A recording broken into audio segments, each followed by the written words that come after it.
പ്രധാനമന്ത്രി നരേന്ദ്രമോദിയും ഇറ്റാലിയൻ പ്രധാനമന്ത്രി ജോർജിയ മെലോണിയും ചേർന്ന് നടത്തിയ ആ ഒരു മെലോഡി വീഡിയോ വൈറലായതോടെ സോഷ്യൽ മീഡിയയിൽ വൻ തരംഗമാണ്.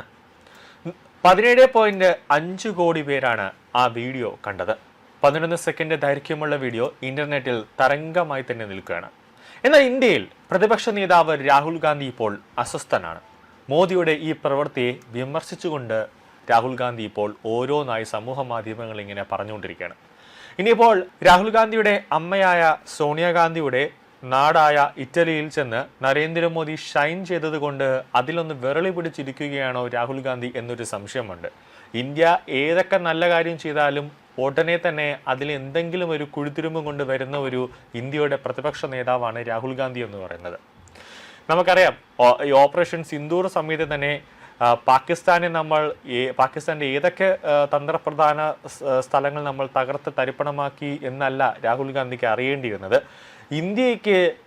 ഇന്ത്യയുടെ ഏതൊക്കെ ഭാഗങ്ങൾ പാകിസ്ഥാൻ തകർത്തു, ഇന്ത്യക്ക് എത്ര യുദ്ധവിമാനങ്ങൾ നഷ്ടപ്പെട്ടു, ഇന്ത്യയുടെ ഏതെങ്കിലും സൈനികർ വീരമൃത്യു മരിച്ചോ എന്നൊക്കെ ഒരു കണക്ക് രാഹുൽ ഗാന്ധി എടുത്ത് പാകിസ്ഥാനിൽ കൊണ്ട് കൊടുക്കുന്ന ഒരു ജോലിയായിരുന്നു രാഹുൽ ഗാന്ധി ചെയ്തുകൊണ്ടിരുന്നത്.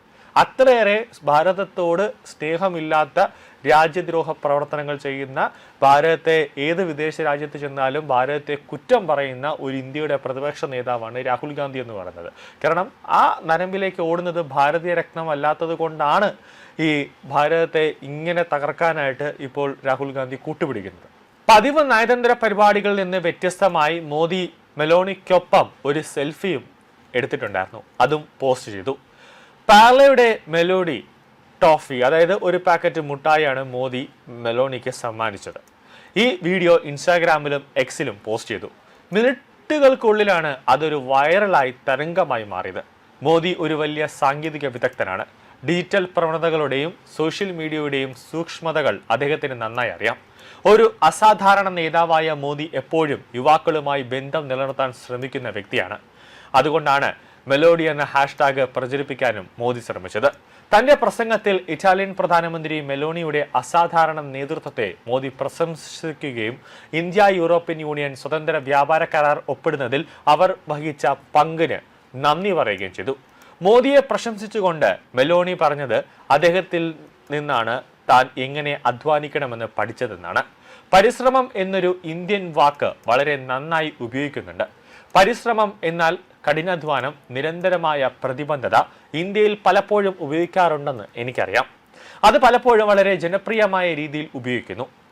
പരിശ്രമം ഹി സഫൽദാ കി കുച്ച് ഹേ, അതായത് കഠിനാധ്വാനമാണ് വിജയത്തിലേക്കുള്ള താക്കോൽ.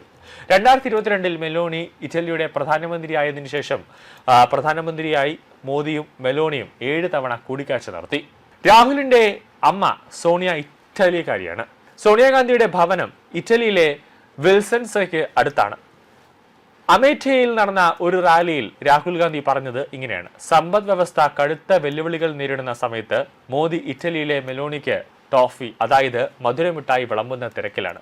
റായ്ബലിയിൽ നടന്ന റാലിയിൽ മോദി പറഞ്ഞു, മോദി ആളുകളോട് ഇന്ധനം ലാഭിക്കാൻ വിദേശയാത്രകൾ ഒഴിവാക്കാനും പറയുന്നു. പക്ഷെ അദ്ദേഹം സ്വയം വിദേശയാത്ര ചെയ്യുകയാണ്. ഈ റാലിയിൽ മോദി രാജ്യത്തെ അദാനിക്കും അംബാനിക്കും വിറ്റു എന്ന ആരോപണം രാഹുൽ ആവർത്തിച്ചു. മോദിയെയും ആഭ്യന്തരമന്ത്രി അമിത്ഷായെയും ഗദ്ദാർ, അതായത് രാജ്യദ്രോഹികൾ എന്ന് വിളിക്കുന്ന നിരയിലെത്തിയെന്നും രാഹുൽ ആരോപിച്ചിരുന്നു. ഇതിനോട് UP മുഖ്യമന്ത്രി യോഗി ആദിത്യനാഥ് ശക്തമായി തന്നെയാണ് പ്രതികരിച്ചത്. ഇത് കോൺഗ്രസിന്റെ നെഗറ്റീവ് രാഷ്ട്രീയത്തെയും മോദിയോടുള്ള വെറുപ്പിനെയും സൂചിപ്പിക്കുകയാണ്. രാഹുൽ മാപ്പ് പറയണമെന്ന് യോഗി ആവശ്യപ്പെടുകയാണ്. യോഗി ഇറ്റാലിയൻ പ്രധാനമന്ത്രിക്ക് ഒരു പാക്കറ്റ് ഇന്ത്യൻ മുട്ടായി സമ്മാനിച്ചതിൽ രാഹുൽ എന്തിനാണ് ഇത്ര അസ്വസ്ഥനാകുന്നതെന്നാണ് യോഗി ചോദിക്കുന്നത്. ഇന്ത്യയിലെ കൊടും വേനൽക്കാലത്ത് റാലികളെ അഭിസംബോധന ചെയ്യേണ്ടി വന്നതിനാലും മോദി മെലോണിക്കൊപ്പമുള്ള സെൽഫികൾ ഇന്റർനെറ്റിൽ പോസ്റ്റ് ചെയ്തതിനാലും അദ്ദേഹം ഇരട്ടി അസ്വസ്ഥനാണ്. സ്വാഭാവികമായും മോദി തന്റെ മാതൃരാജ്യമായ ഇറ്റലിയിൽ സോഷ്യൽ മീഡിയയിൽ ശ്രദ്ധ നേടുന്നത് രാഹുലിന് ഒരിക്കലും ഇഷ്ടപ്പെടില്ല എന്നാണ് യോഗി പരിഹസിക്കുന്നത്. എന്തായാലും ഈ രാഹുൽ ഗാന്ധി വടി കൊടുത്ത് അടി വാങ്ങിക്കുന്ന ഒരു അവസ്ഥയിലേക്ക് കാര്യങ്ങൾ എത്തുന്നു. അതായത് മോദിയെ തന്നെ ഈ രാജ്യം ഒരു 10-20 വർഷത്തോളം ഇന്ത്യ ഭരിക്കാനുള്ള ഒരു ചുവടുവെപ്പിലേക്ക്, അങ്ങനത്തെ ഒരു നീക്കത്തിലേക്ക് രാഹുൽ ഗാന്ധി BJPയെ കൊണ്ട് എത്തിക്കുകയാണ്. അത് BJPയെ സംബന്ധിച്ചിടത്തോളം ഇതൊരു സൗജന്യമായ ഒരു PR വർക്കാണ് എന്ന കാര്യത്തിൽ യാതൊരു സംശയവുമില്ല.